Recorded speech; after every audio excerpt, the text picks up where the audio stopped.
Hi, Allan. Good morning. So you go into a lot of different conferences and networking events. So when people ask you what do, how do you introduce yourself? Oh, I think I'm a serial entrepreneur. That's the best way to describe myself. Yeah, I can imagine. And how did you become this kind of a serial entrepreneur-minded person?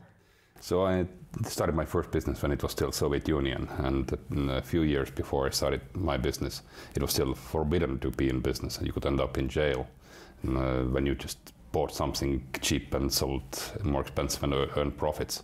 So it was called speculation.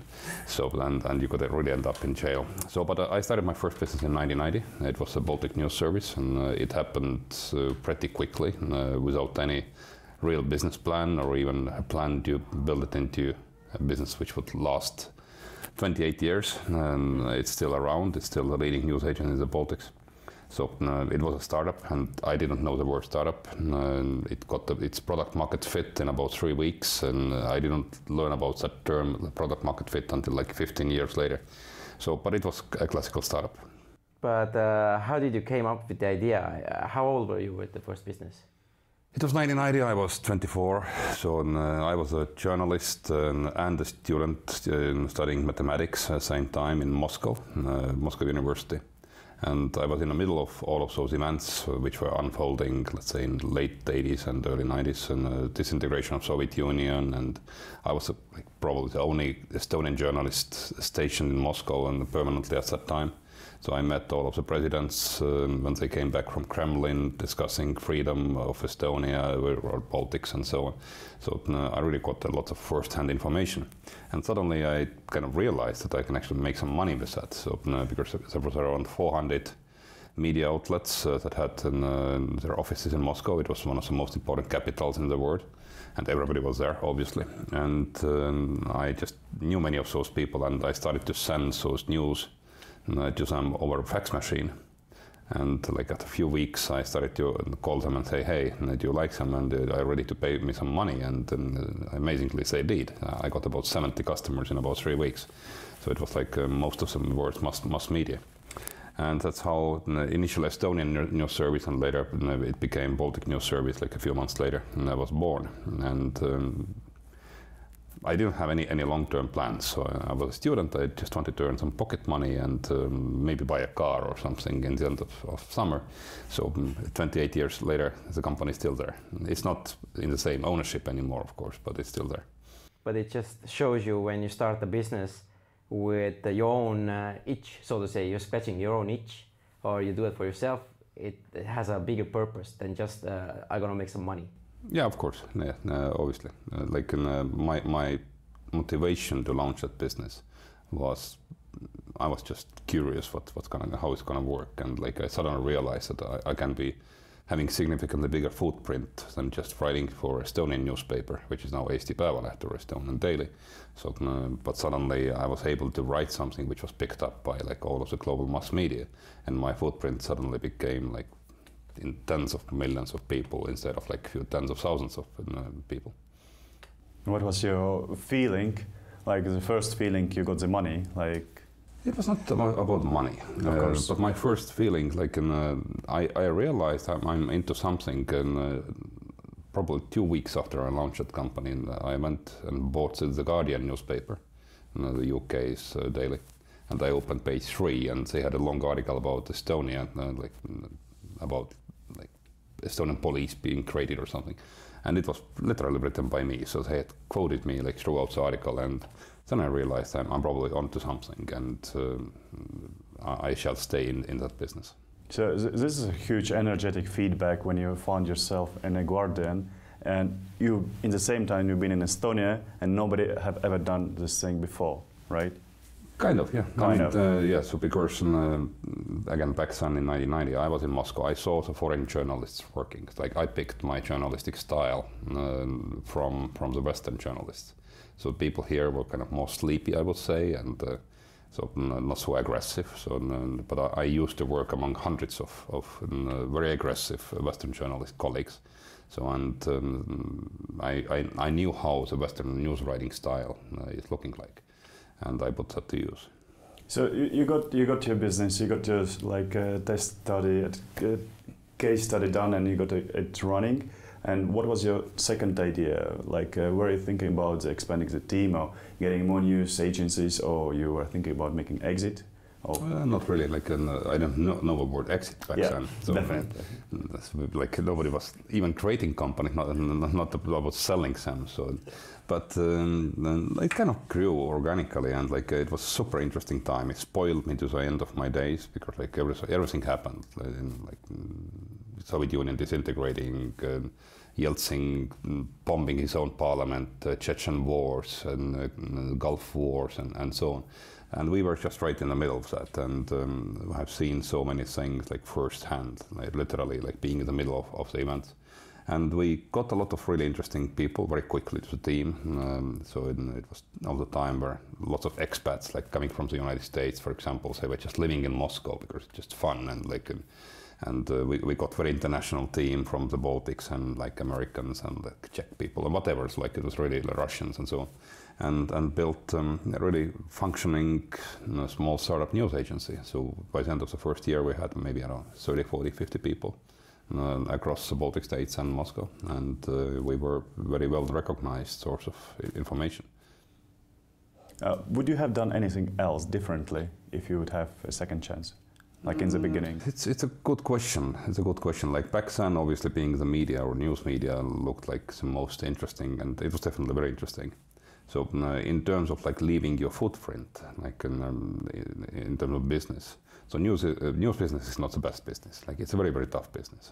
Being in news, like you get maybe lots of fame, but it's not very big in terms of business revenues. So and maybe I should have gone still to IT. So I was studying computer science in university, and I was like software developer, and I was not a bad one. So maybe if I would have stayed in software business, and maybe I could have built my career totally differently. But I don't know. I don't regret anything, and it has been a fascinating 28 years for me in business, and I don't regret any second of it. So after the Baltic News, what was the second company that you started? Yeah, I mean, I spent 8 years with the Baltic News Service as a CEO, and we expanded it into different areas like business news and financial news, and book publishing, conference business, and whatnot. But it became a bit boring because, like in the early 90s and late 90s, it was like totally different. And then I was called by my friends to join a company called Microlink, which was the largest computer company in the Baltics at that time.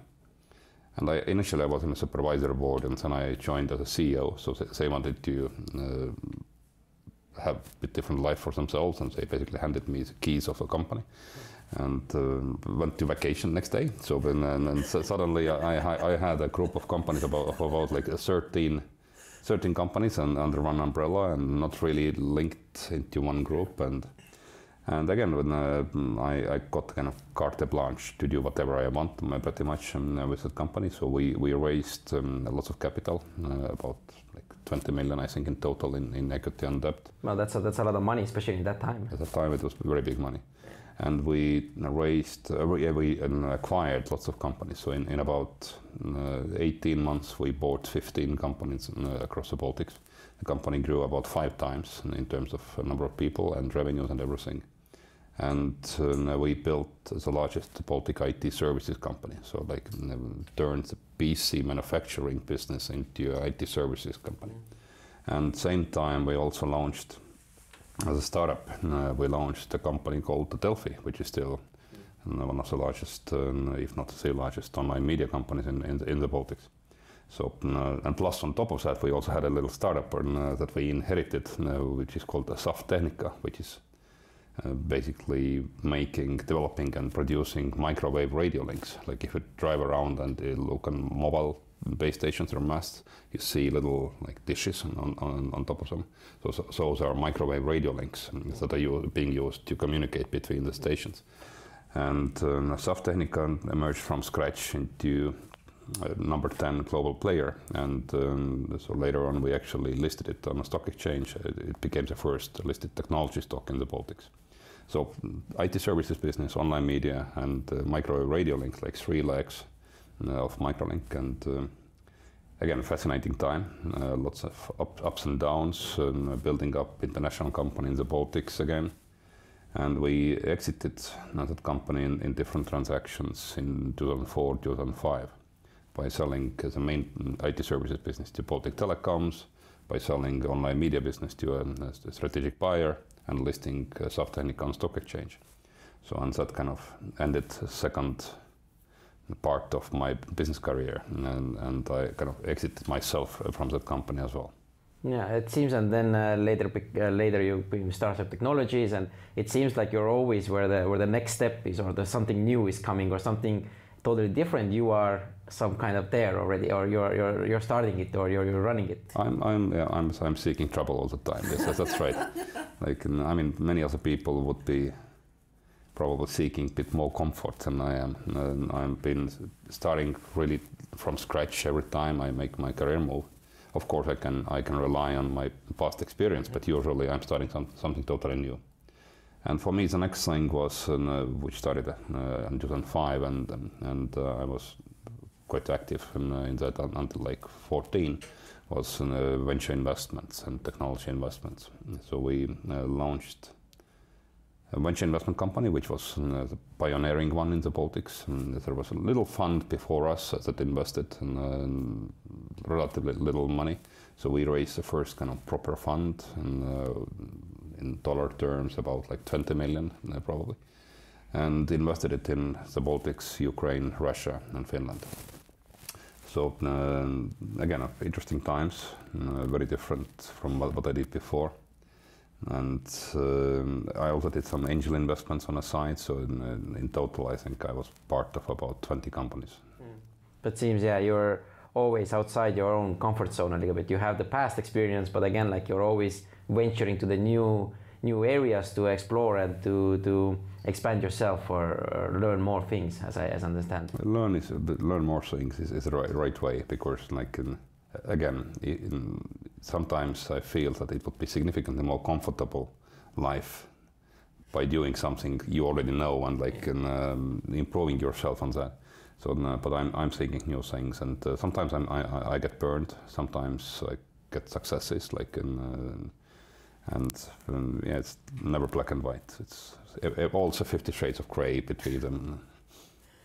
Well, your first two projects you mentioned, are like both like aces. You got like success. Like when was the first time you didn't succeed? Even if you take, I don't know, take say microlink for example, we had our dose of failures as well. Like when we acquired those companies, and I mentioned 15 companies, so some of them were bad apples. Okay, in case of some of them we knew they are bad apples, but we just bought up the market share. But nevertheless, like integrating people, like hundreds of people from different countries and with different cultures and different backgrounds into one company with the same culture and so on. But it was not easy, and the first 2 years we suffered the biggest losses in the Baltic IT services industry.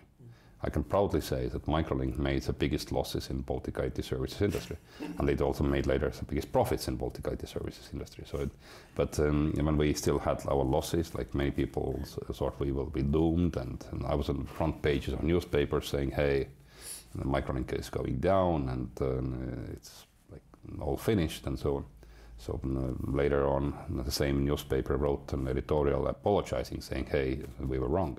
So yeah, but we saw those ups and downs, and the same with investments. I have lost some investments, I've gained with some investments, so that's the name of the game. Yeah. All right. I just wanted to ask, like, leading to the success story, and what is your, like, in your opinion, is your strongest in personal talent you use to find out this niche? Because these are different. You went to the media first, then you went to IT, then you went to venture. What is inside of you? What is, in your opinion, your biggest and strongest value when you go into the things? Because you're always learning, you always go out of the comfort zone, which means that you're going to the black area in some ways, right? But you always get more or less the right point, and in long term you're always winning. So what is that? Is it like intuition, or is it like ability to do strong mathematics, or its ability to build a strong relationships with the people, or it's just luck? I think I'm hopelessly curious. I'm really hopelessly curious person, and that has been driving me. I'm not so much after money or let's say financial returns, and but curiosity it kind of like feeds me, and like I need to learn something new all the time. And like in venture business, obviously, for example, you learn something all the time. You see hundreds of companies, and each of them are educating you. Like that's how the venture capitalists are actually getting most of the information about what's happening by listening to the startups. So, and it was super exciting. So, but curiosity is number one, and secondly, I want to build something, and I want to build something from early stage up. So when it kind of reaches certain level, like I don't know, a few hundred people maybe. So then I start to feel a little bit uncomfortable. I don't like bureaucracy. You can see those signs here, so I pretty much sign everything. So no, I don't like big organizations. I like when they are like a few tens of people to up to maybe a few hundreds of people. And I like the early stage, like when you really see everything like taking off, or all of the uncertainty which is related to the early stage. So I really thrive on it. So I like it. Like many people don't like it, but I like uncertainty, and I'm quite effective in that environment. Yeah, it's called, I think, also the wartime CEO, when everything is in chaos and everything, and then you are the one who takes care of the problems and has the solutions, as I understand. There is never a solution, but you can just apply your energy to find it and look for it, and like being very energetic and like quick is the name of the game here. So like any startup actually by definition is built to find answers to some questions, and it's not like if you already have mature enterprise, in this case you know what you're doing, like you can make your decision based on your past. In startup you're looking forward, you don't have any past, you don't know if what you are building really will work, and it's kind of temporary organization, and like managing a startup is completely different from managing a mature company, but I like it.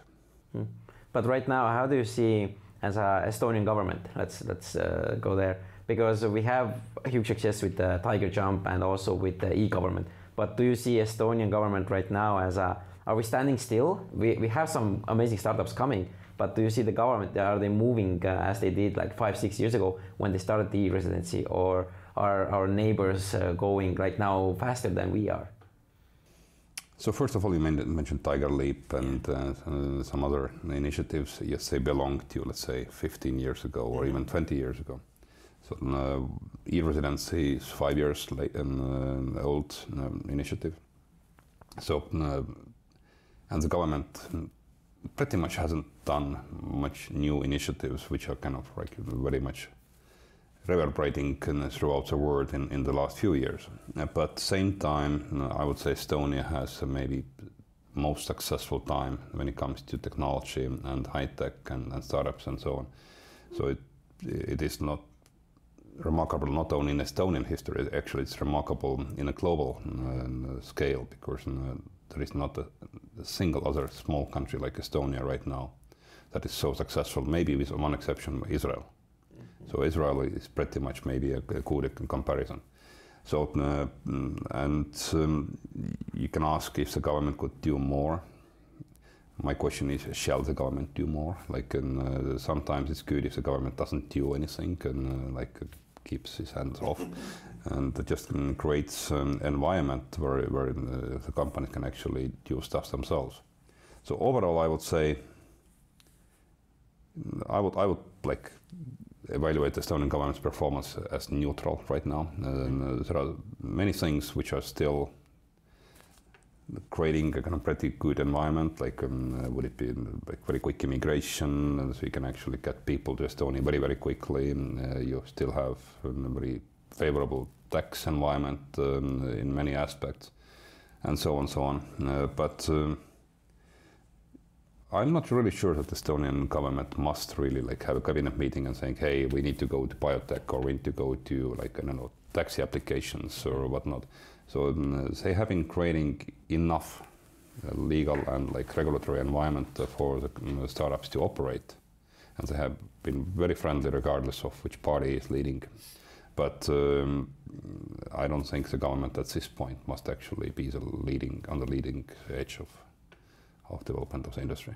So do you see, if we continue pretty much the same way in 10, 15 years, Estonia is still like, how do you say, the global changer of IT, technology, these kinds of small sand pocket where we can test and grow these kinds of entrepreneurial minded people?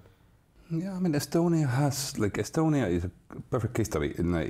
It has something, and it's probably because it's really small, and if you want to really build something in Estonia which is like bigger than just mom and pop shop, in this case you need to go out from Estonia from day one, and there is no local market, and at the same time Estonia has been very close to Scandinavia and the rest of the world, and like has been very open in terms of like people moving, money moving, and foreign trade and so on.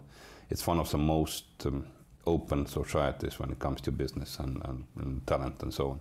So those two things in combination, so you are very small but yet very open, means that Estonian companies have been built from day one with like the global markets in mind. And we are now gaining speed, we are gaining experience, and we are now into like a third or fourth wave of our startups, and then like each new wave is kind of feeding the next one, because you get people who already have seen one or two companies, they know how to build it. And we are attracting talent here, so it's kind of like self-reinforcing phenomena what's happening in Estonia right now. Like coming back to your idea that Estonia is a really small country, and it might be a good idea to start a business like in it, if you're not speaking about the global market. Would you agree with that Estonia is also really big in terms of these dual languages, that once starting your small business you have to make it dual, and you have to be able to communicate with two languages, within two languages. And it's a really tough mission for a young entrepreneur, and it's hardly to do, like it's hard to do. So which two languages do you have in mind? Okay, it's already three, at least three, right? Okay. Or maybe four if they're taking Finnish, right? Yeah, exactly. So like starting up a business, like what is your opinion? Like what is your advice for young entrepreneur? Like would it be a bit better idea just to go like broad, or really like we should start in Estonian, English, Russian, and maybe Finnish, and try it out here? Because there's a lot of young entrepreneurs who think, okay, Estonia is the best test case, like a best place to try out, to make a test. However, I think it's like it has so less of traffic, and it has this duality in languages, all the cultural differences and all this stuff. And let me disagree with you. Yeah. And so first of all, this sandboxing, there is no such thing actually.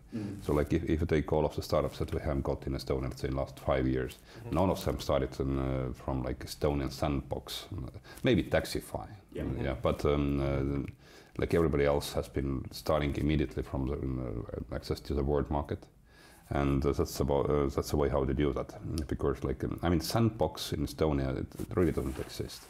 So even if you try something in Estonia, it usually doesn't work the same way in other countries.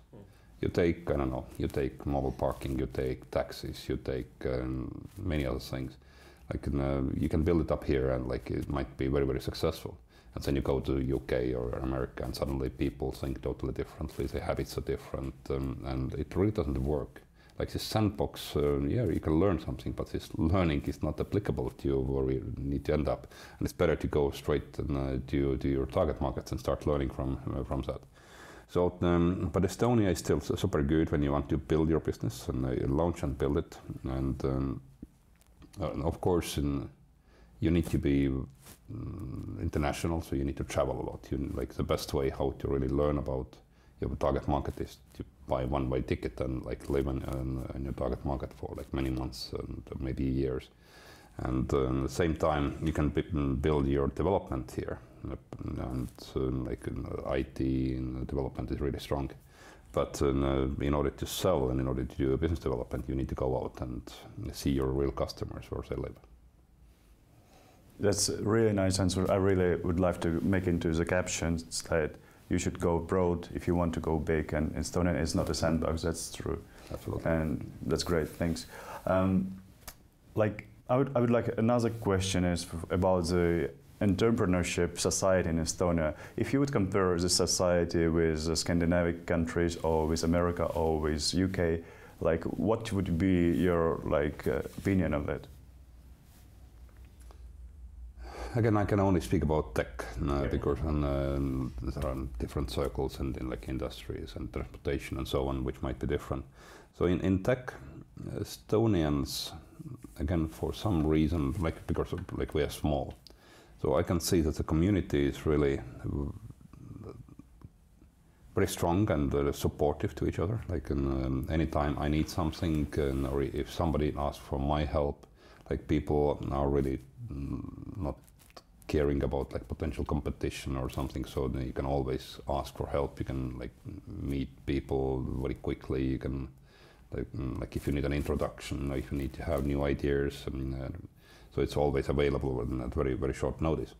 So that's not the way how many other societies work, because like we are very small and like it's really flat. I can pick up the phone and call the president if I want, right? And most likely I can get her on phone in the same day. So, but in most of the countries it doesn't work this way. It's more hierarchical and maybe more established. So interestingly enough, Estonian tech society is not so much integrated to Scandinavia in those days. And for us, let's say, I don't know, Sweden has become kind of overflying country, I would say. Like that's a country you look down when you fly to London or fly to America. So somehow it's, maybe yes, with Finland we do have like lots of connections, but it's mostly UK, Germany, United States, where people go and where they have the biggest networks. And that's very good, because those are the biggest markets, right? Definitely. Could we jump into your personal life? Like, I have a question, like how you keep the balance? How you keep the balance, because being an entrepreneurship, especially in tech, requires you to travel a lot, to go to conferences, to meet people, and to work a lot when you're here in your home country. So how you keep the balance between your family, between your entrepreneurship, and between yourself, because you also have to rest, you have to do the sports, and you have to go and drink sometimes with your friends. So what is this rule, maybe, or what is the secret, or what would be your suggestion or advice? It's there is no good answer. Definitely no. Yeah. Like I think it was Sheryl Sandberg from Facebook who said that there are 5 things. It's like your health, your family, your hobbies, your work, and I don't remember the 5th one, but if you want to focus really on something, you need to pick 3. So, and you need to give up something. So there is no way you can like have totally balanced life especially if you are in like startup or in entrepreneurship, or especially if you are the manager or entrepreneur yourself. And there is no way. So you need to make a conscious choice. So in my case, yes, I've been, obviously, I'm since I'm an entrepreneur, so I need to spend considerable amount of time working. I never would like to make any discounts when it comes to my like children, most of all, and especially if they are small. And my personal health. My social life probably is suffering. I would like to travel significantly more and have more vacations than I'm having. So, but yeah, I mean, you need to get your priorities in order. So your priorities is doing business, being with your kids, and doing healthy things for yourself. Probably right? That's my top 3, yes. Okay. Yeah. But when you mentioned the children, like what are some of the lessons, 1 or 2 key lessons you want them to get from you, or what's the, yeah? I have 3 grown-up sons, so in university age, and then I have a 6-year-old young daughter, and obviously they have been born in different times, and probably the lessons I learned in 90s when my sons were born, so were very different from what I learned with my daughter now.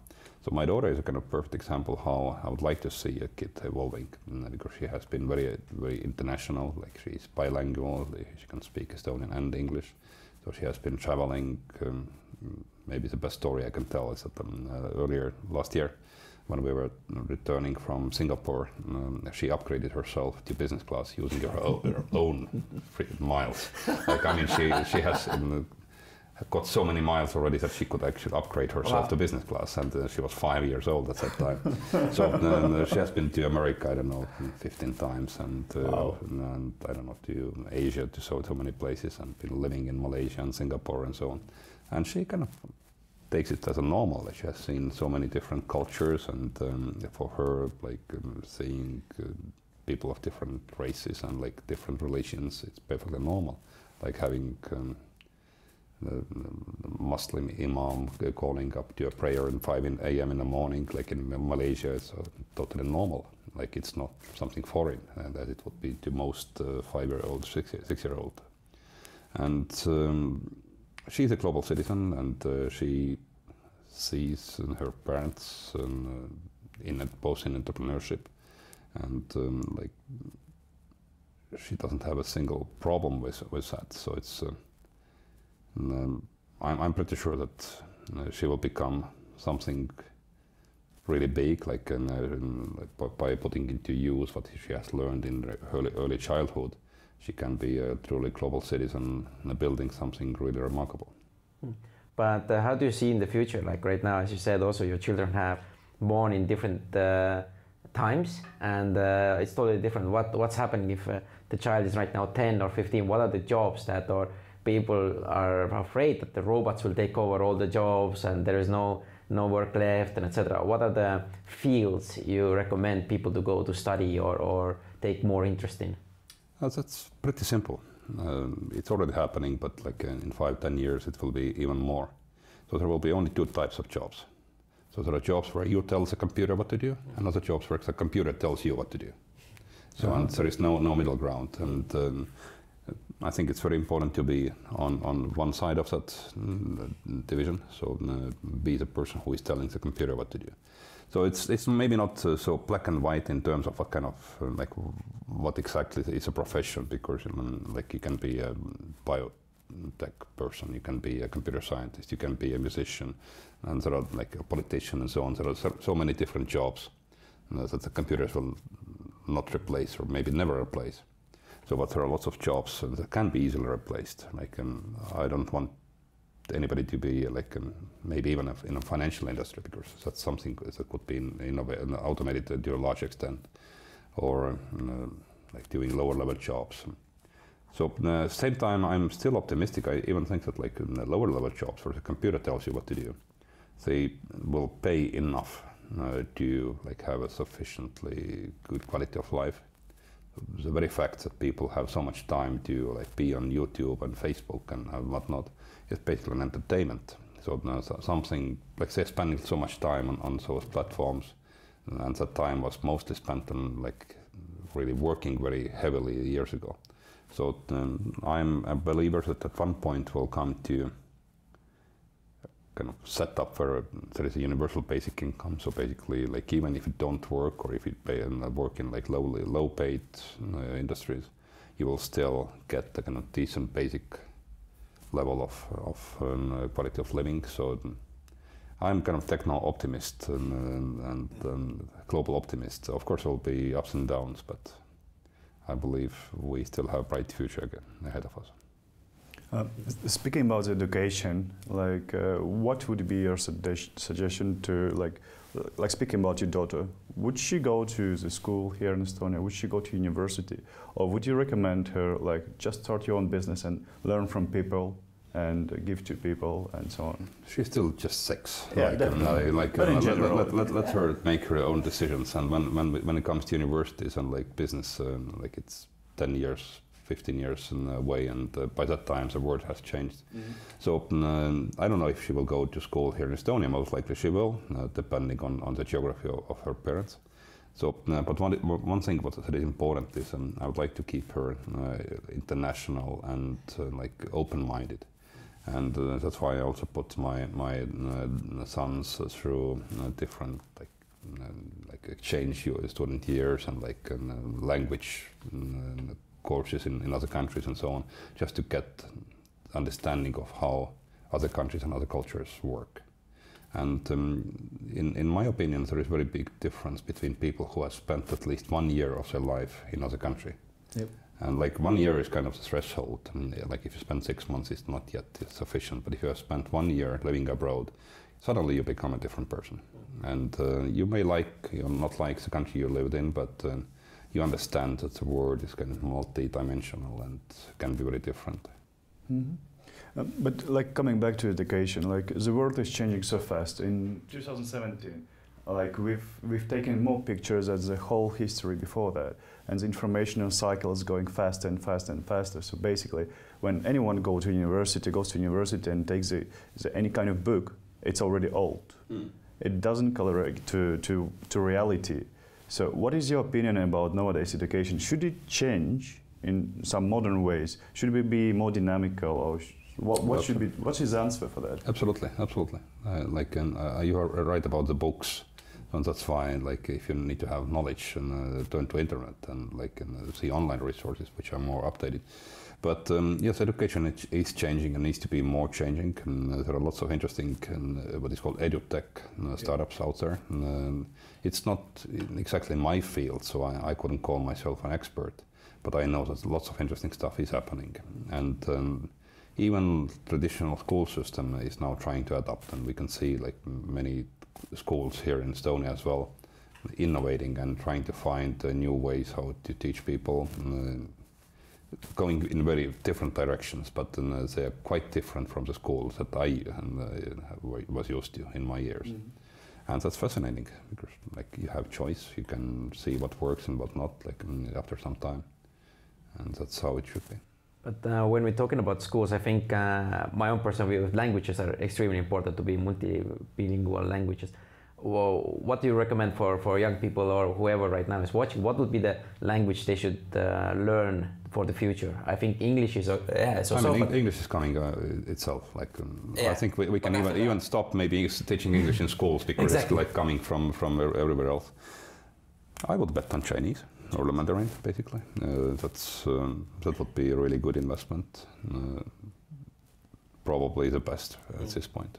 And the reason why I'm actually also asking that is because when I look at the top Fortune 100 companies, most of them are from US or China. There are very few companies from Europe, maybe a handful. So do you see that Europe is even competitive in the world or global scale? I mean, if you like think that competition is decided based on Fortune 500 or like a number of unicorns or $1 billion plus companies in tech or so on. In this case, yes, Europe is losing. So, but same time, if they take a look on Europe, Europe is very different from the United States or China. So, in Europe is basically a collection of 30, 40 different countries and cultures and language and so on. And we will never be in the US or China. We will never adopt one single language as they do, or one single regulation as they do in China, for example. So, and that's both our strengths and weakness. So, but Europe has its unique history and characteristics. Like many Chinese people come to Europe for travel and shopping and whatnot, and they are amazed by the history and so on. So we are one of the oldest cultures here, and I think we need to play out that card. So I would rather say, instead of trying to be having the biggest companies here and so on. So maybe instead of I don't know, $100 billion company, we could have maybe 1,100 million dollar companies. That's maybe better for Europe. And same for Estonia. I don't know if we need our Nokia here. So in Finland, 25% of GDP was at one point this other way dependent on Nokia, and then Nokia went down, and it was a big hit. I would rather prefer to have, I don't know, 10 or 100 mini Nokias, and it's significantly better from risk management point of view. But yeah, that's a really, really interesting point. I also I've been to some startup accelerators myself, and talking with VCs, and I see that the pressure they're putting on startups, that you need to be a unicorn, or you need to be this $1 billion company, or we don't invest in you. So how do you, what's your opinion? As right now you said, it would be better to have these $100 million companies. But when you're talking with VCs, they want billion-dollar companies, and the all smaller are like, no, we are not interested. No, it's okay. Again, it's not black and white. Of course, it's good to be like unicorn. Like if you can build a unicorn company in like Estonia is perfectly capable of supporting unicorn companies. We have 4 of them here, and it doesn't need to like have 10,000 people working for the company. We may have hundreds of them working, and it's still a unicorn. So I'm nothing against unicorns, but what I want to say, I don't want to bet everything on one card. So I'm like that we need to have one like $10 billion company, for example.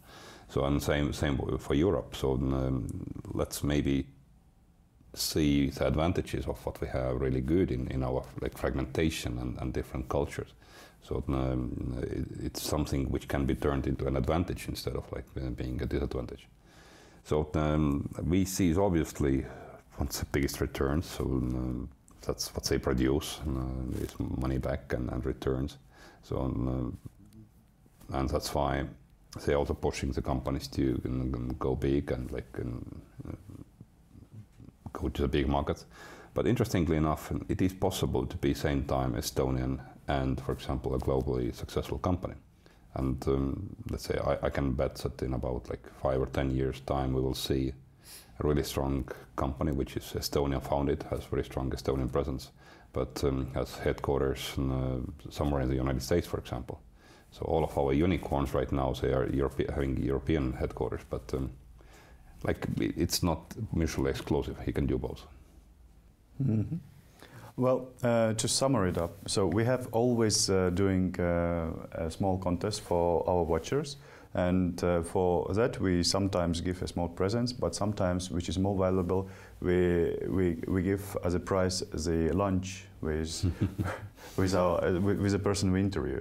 So would you agree to have fast lunch with one of watchers for the best comment under the YouTube or on Facebook or anywhere? Anytime you want, paid by us? Absolutely. I may prefer dinner. Dinner is great? Yeah, but yeah, absolutely. Great. So I would suggest that for all of you who watch that, just put your comments below what you think about the interview, any ideas, any thought. And Allan would choose one of you who he thinks is best, and we will take you to one of the best restaurants in Tallinn, and you're going to have a dinner or a lunch or a dinner with Allan. Can I have 100 more of those interviews, please? Definitely that. Absolutely. Well, it's been a pleasure. Thank you so much, Allan. Thank you. Thank you for your time. Thank you. Yeah.